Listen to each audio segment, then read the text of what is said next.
Ako ang nagmatuto. Pero dihang kay bawo na sila mo barog, ug edukado na, gusto nang kuhaon sa ilang mama.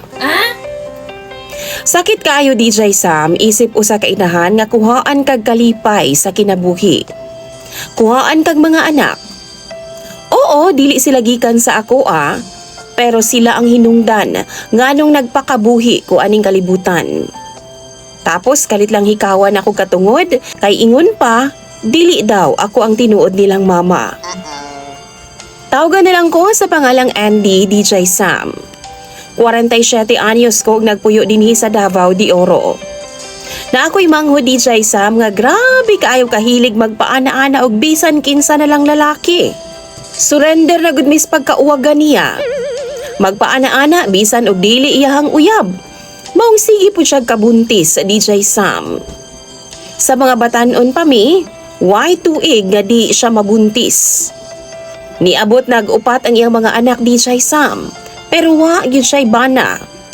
Sa ulahin niyang pagbuntis, gipalayas na gyud siya ni Mama DJ Sam ug niuban siya sa iyang uyab-uyab pod nga minyo. Sa iyang paghawa DJ Sam sa among puder, 6 years old in tawon ang iyang kinamagwangan. 5 anyos ang ikaduha, 4 anyos ang ikatulo, ug 1-year-old ang bunso.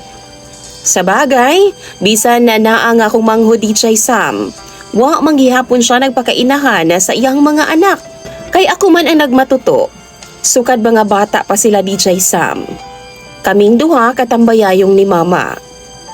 Papel lang siya isip inahan DJ Sam, pero sa adlaw-adlaw ako jud. Ug mausab na ang hinungdan nga mas gipili na lang nako nga dili magminyo. Wa nay willing makipagminyo sa ako DJ Sam. Kay makonsiderar naman ko nga single mom. Nagbuwag mi sa akong fiancé kaniadto tungod kay di na daw siya kahulat na ako. Kaya mataghigayon nga mag-propose siya sa ako ag kaminyoon DJ Sam. Pirmi man ko nga dili ready. Kay unsaon man daw nako ang upat ka mga bata DJ Sam kung ugaling man makipagminyo nako sa iyaha. Tulo pa naman ka babay ug usa ka lalaki DJ Sam. Kay baw mo, mag-duty gud taon ko no sa akong trabahoan. Magkaganay kog duha ka mga bata DJ Sam. Akuan na lang intawong dalan ug mga dulaan. Usa ko ka public teacher DJ Sam. Ug ako mga anak-anak na asa dulo intawon.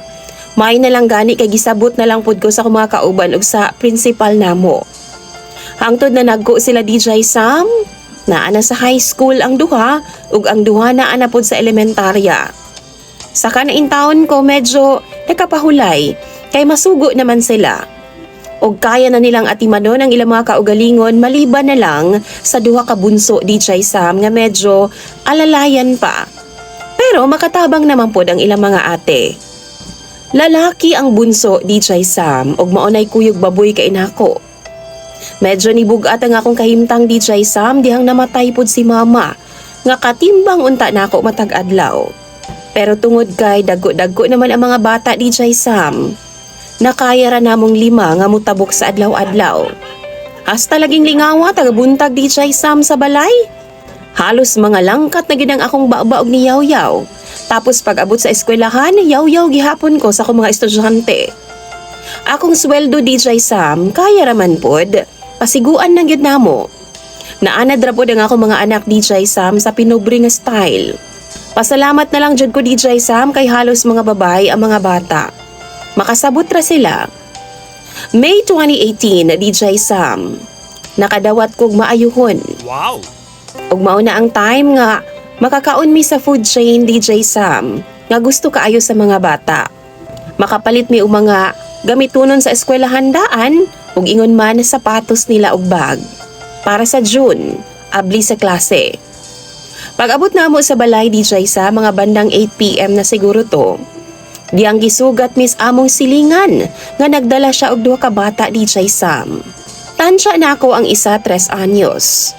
Tapos ang isa kapintuig pa kay naglisod pa man og lakaw. Pulos mga babay DJ Sam.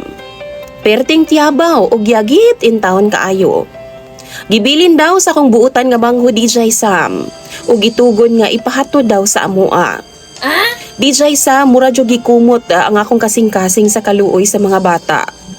May nalang gani no kay nag-take out mig spaghetti ug burger ni adto nga time. Ug mao intaw na nga mong gipakaon sa duha ka mga bata. Mura intawon ug mga patay gutom ang duha ka bata, DJ Sam. Wa ko kabalo kung pilay edad nila gyud nga tinuod. Basta kay mauna ang pananaw nako. 3 anyos o kapintuig ug pas ka intaw mga niwaga, DJ Sam. Gipaligo na ako sila. Giilisan. Sige migpaabot sa ilang inahan nga mobalik pagkaugma. Pero wa man gyud intawon mi balik, DJ Sam. Sakto pod nga way klase ang mga bata maong naay nagbantay sa duha ka mga bag-ong abot nga mga bata pod. Unom ka buok ang ako mga bata na karon, DJ Sam. Mura na kog bahay ampunan lagi og sa ako pa mga kaila. Pag-abli sa klase, balik na pod kog kaganay og duha ka mga bata sa trabahoan, DJ Sam. Maayo na lang gani kay mga babay og mag-behave ra sa likod. Mahadlok man pod noon sila, DJ Sam, basta masuko nako. Makita gud nako sila no, nga miagi sila og maltrato, DJ Sam. Kay malubat-lubatan man kung makadungog og kusog nga tingog. Swerte pod doon ko, DJ Sam, kay mga utukan pod ang mga bata. Wa ko maglisod sa college nila kay mga scholars man. Bali allowance lang o pagkaon. Kana lang gyud ang akong problema. Maayo pod sila kay musugot ra man pod intawon nga magbaon og buwad. Itlog sugot ra. Makasabot ra kaayo. Usa ra ka compound, DJ Sam, ang eskwelahan sa high school ug elementarya. Mao para makatipid, inig kaudto, DJ Sam, magdungan mig kaon tanan sa classroom. Magbahin mi sa duha ka sudan nga akong paliton, kay usahay no, di naman gyud makaya sa akong powers nga magluto pag pangpaniudto. Karakara na, DJ Sam. Daghag mga bata nga ati manunon, labi pa ang duha hungitanan pa jud. Kaluoy sa Ginoo no, nakatabok rami, DJ Sam. Ginalikayan lang jud nako nga mangutang kay maguba man jud ang akong budget. Bali kung unsay naa, mao na gyud na. Ginaampo lang gyud nako, DJ Sam, nga di magkasakit ang mga bata. Gikaluy-an po dinuon mi sa Ginoo. Kay kung do naman sila'y bation, kanang viral lang jud nga kalintura, DJ Sam. Ubo, sipon, ana lang jud. Dili kayo makaguba sa amo ang inadlaw-adlaw nga budget. Kaluoy sa Ginoo, DJ Sam, karon graduating na ang usa sa college. Ang isa, 3rd year college na, ang isa graduating na pod sa senior high school, ang duha junior high school, ug ang duha pod elementary. Pait, DJ Sam, pero gikaya ra gyud nako. Abag-abagan lang jud namo og paninda ug mga makaon sa eskwelahan. Bawal gud na, DJ Sam, pero sikreto lang yun. May na lang na makatabang sa among pamasahe. 7 baya mi kabuok mamasahe adlaw-adlaw, DJ Sam. Di gyud lalim ang akong giagian sa kinabuhi. Wa pa ko katilaw-an ng ana-ana gyud, DJ Sam, sa tinuod lang. Sa akong edad karon, wa gyud intawon ko makabaw og unsay langit. Pero unom na kabuk ang akong mga anak. Mahadlo ko basin makatilaw ko ana, mahigam unya ko, DJ Sam. Mawa na unya ko sa passing. Asa na lang kapuniton ang mga bata kung ugaling man. Nga wa man gyud intawon gaparamdam ang ilang mga ginikanan sukad pa kaniadto. Nagtuo ko, DJ Sam, nga hapsay na ang dagan sa among kinabuhi. Bisan pobre rami. Pero niadtong nagsingabot ang Pasko. Di kalitrag abot ang ilang inahan na, DJ Sam. Ang akong manghod. Nagdalag afam. Ug hilas kaayo moingon nga kuhaon lagi daw niya ang iyang mga anak.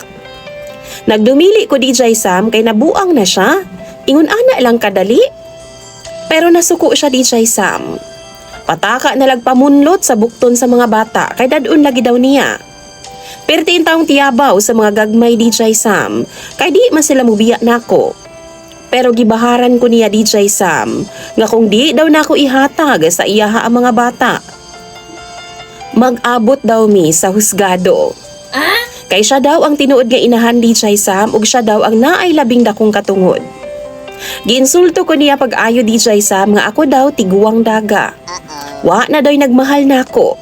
Laon daw ko. Di daw ko mangangkon og mga anak nga dili ako Nakaingon gud ko, DJ Sam, no, nga naay mental problem ang akong manghod. Ungrateful pa sa tanang nangamatay. Natural, nalaon jud ko tungod sa iyang kabigaon. ug ingon man na sa iyang kairesponsable. Maong giingnan gyud nako siya nga, oo sige. Maghulat ko bisan asa ta mag-abot.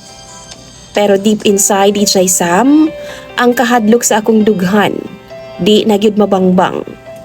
Wa ko kabalo kung tudluan ba nako akong mga anak nga i-hate nila ang ilang tinuod nga inahan. O di ba ka pasayloon nila.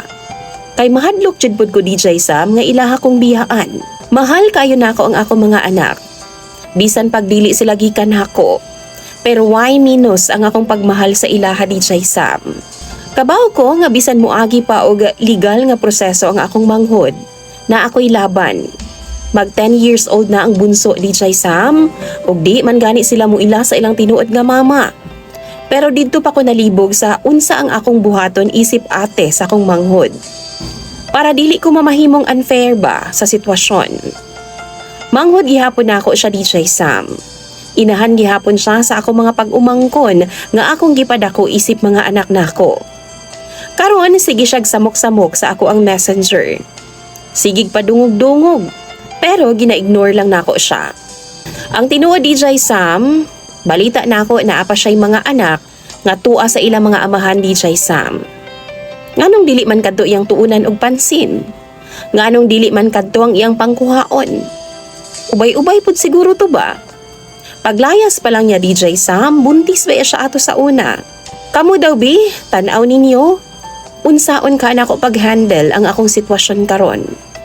Palihog tambagi daw ko ninyo bi kay pambasahon ko gyud na sa comments section. Imong sender DJ Sam ug isa sa imong mga followers, Teacher Andy.